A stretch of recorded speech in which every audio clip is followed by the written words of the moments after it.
What's up, YouTube? Today we're looking at all of the saps I have from Murph's Custom Leather. I think owned and operated by Cory Owens. This is his info. I'm going to put it in the description. These are a couple I have purchased but have never used. They are waiting to be made gifts. They're unsprung, but still very stiff because I'm going to let whoever gets these as gifts break them in.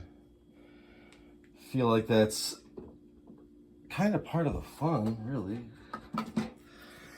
Then we have the smallest version that I own. It is unsprung. Very cool little slapper. And listen, just because people call these things slappers, don't get the idea that these are not very formidable weapons, because they are very formidable weapons, and it would probably be silly to think otherwise. This is all three of them, all three sizes lined up. This is sprung though. These marks are, I wanted to see what a knuck would do to flesh, so I just kind of pressed it in. This I have carried a lot, so you can kind of tell. Carried it when I was a delivery driver for one of the giant mega corporations that doesn't care about anybody and they just send you out anywhere. I like this because you get a lot of standoff. I mean, this is a very good amount. I get some people are not huge fans of unsprung saps, but to carry this and have it be totally rigid or even fairly rigid, you would definitely know it, where I could carry this and I forget that I have it. And this would work great against man and beast, because you got that standoff. So if a canine that was unfriendly and wouldn't stop came up to you, you could give them a little whack. Also, the amount of leverage this is going to generate, the amount of force if you give it a full swing, is going to be a little crazy. I still carry this. I still like this. I think it's a good piece. Same with this one. I need to carry it more. This one also just disappears in your pocket. So on to the sprung pieces. I did not pay for these. They were given as, I think, tokens of appreciation, of friendship. He also said that you guys call him a bunch for work, so from these videos. So it's probably something to do with it right there. So I have carried both of these a couple of days. The first thing I did, and I don't think that you can tell as much. Let's see. You can tell a little, I don't know if you can. These are, I oiled these very, very much. Not because they needed it, but because I like to oil my stuff up before I, use them or put them away. But especially when I get them initially, because then you carry them for a while, put them away, forget about them, bring them back out. I just think that it's probably the smart thing to do. I use Obanov's leather oil. This is literally on its last drops, and I'm using absolutely all of it. None of it will go to waste. Carrying these, that you do notice that they're sprung. It's very, very stiff. He also sent me this. At some point, I'll probably try to turn it into a sap. I may just keep it out, though, because I think it does a really great job of showing what exactly is in these things. Nice piece of lead. It might not actually be straight up lead. There's a couple of different ways to mix the lead. You can mix it with tin. You can mix it with other stuff. If you Google it and read about it, you'll see. It makes them harder, though. So lead's pretty soft. And some people, and again, I do see some people don't like that it's soft. I think that that's a good thing. You can always mold it back the way you want. If you were to take a, you know, like a book and then take a dead blow or some other mallet, you could smash them back down. But, you know, the point of impact weapons isn't necessarily to just unalive people. You're actually avoiding that because it allows you, or you should be, it allows you to apply force. You know, you decide where you hit. You decide how strong the blow is. I would suggest that you not unalive people. It's going to be a big deal. And I don't know how much you want to spend, you know, tons of money on lawyers and time in court, maybe sit in jail for a while. That might not be what you want to do. So, because even if you are even if it's righteous, you might, you know, the law might not appreciate it. That being said, I mean, I'm not telling you to, you know, you have no duty to get beat up in the United States. Most places now allow for self-defense across the U.S., especially if you fear for your life. I wouldn't suggest pulling, you know, what you want to do is de-escalate. The point of martial arts is not to use them, as Miyamoto Musashi once said. So keep that in mind. As far as, can I tell the difference in the weight? A little bit, but not much. I don't think it comes into play that much. I like, this looks like a more modern sap, but I really do like the puck style.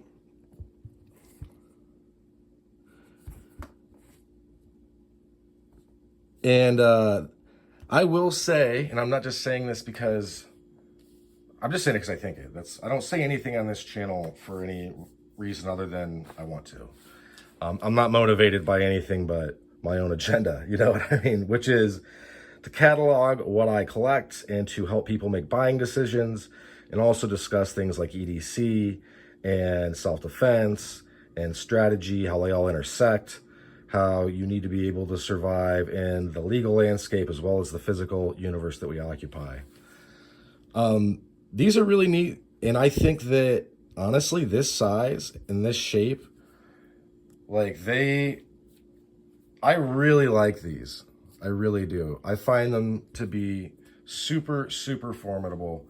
And they don't really protrude from your pocket that much. If you're wearing Levi's and jeans, I get a lot of people wear jeans. Obviously, they're like Americana. Why would you, you know, I have a bunch of jeans.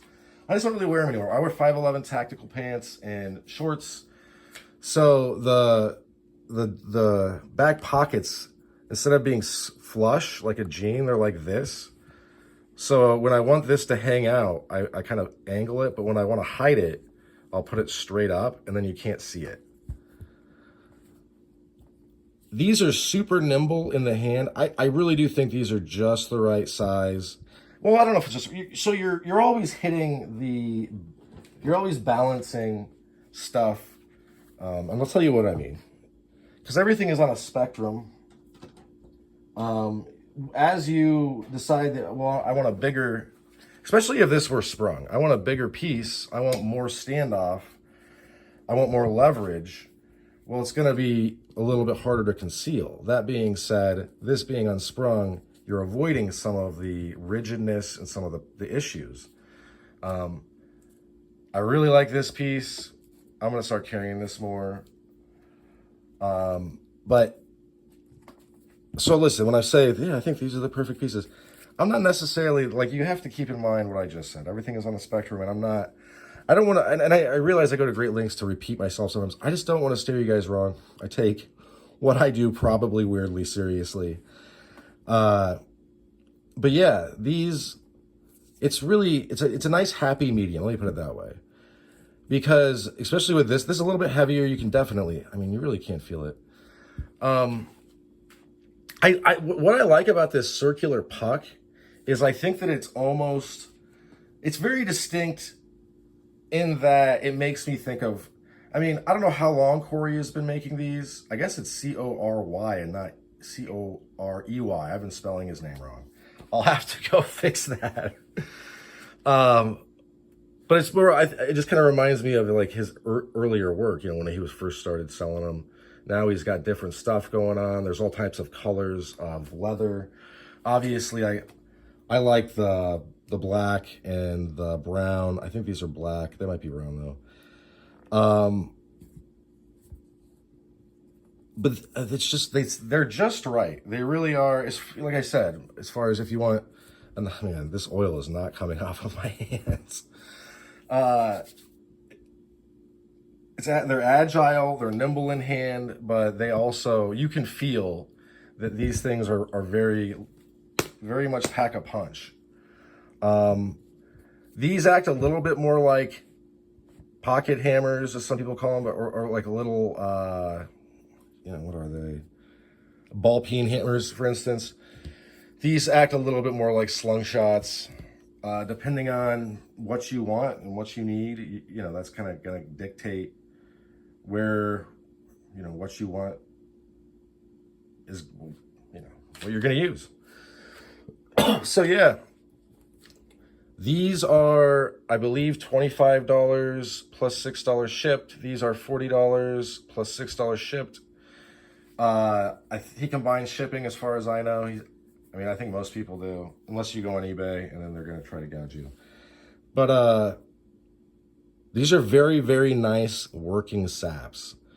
I have other saps, obviously. If you look at my channel, I've got a bunch. I've got Witch Doctor Zero Fancy saps. They're tooled. I've got Coal Country Custom Slungshot. I really like this piece. What else? What else can I pull out of here?